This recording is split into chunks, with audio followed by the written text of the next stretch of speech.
I just want to understand something clearly.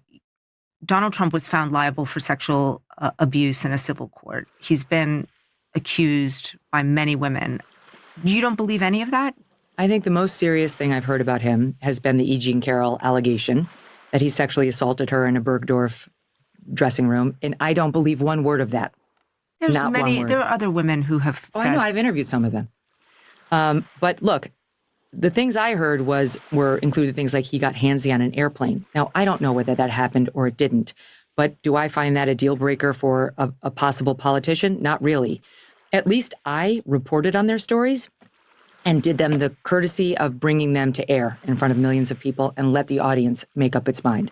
My problem is more with these Democrats who will bury these allegations against their candidates or their candidate spouses and then play holier than thou when they're looking at Donald Trump. You have to understand, like, if you haven't sold your soul, you have to be willing to criticize the people, even that you admire, on your, quote, side. And my owning my bias by going out there on stage with Donald Trump and saying, I'm voting for him and you should too, is a bonus when it comes to my credibility. Now, everybody has zero doubt about where I stand, and they can filter everything I say through the appropriate lens. What typically happens in journalism is they say they have no bias, and then they just work it out in the printed word or on their shows without owning it. But the audience knows it, and it creates a distrust and a divide.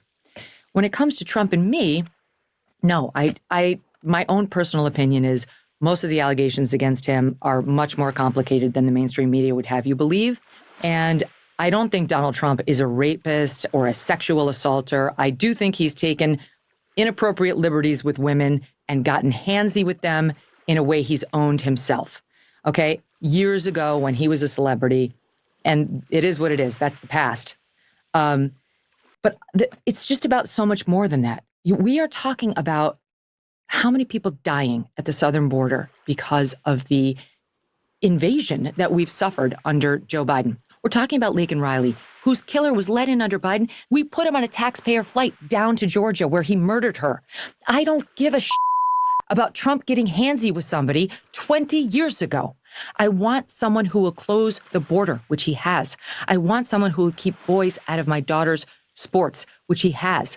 I want someone who will stand up to the insane DEI policies so that white kids will stop hearing in school that they're born with some original sin from which they cannot recover, which he has. That's right, Megyn. And that's why we're winning. And it's like, lady, whoever you are, interviewer, it doesn't even matter. Like, you're just sitting in a chair for the New York Times and you're an interchangeable part. But lady, with all your good liberal values, and I'm sure you read the New York Times with your coffee on the Upper East over the weekend and you sit there with light jazz music playing in the background, it's going to be Donald Trump that saves your ability to do that.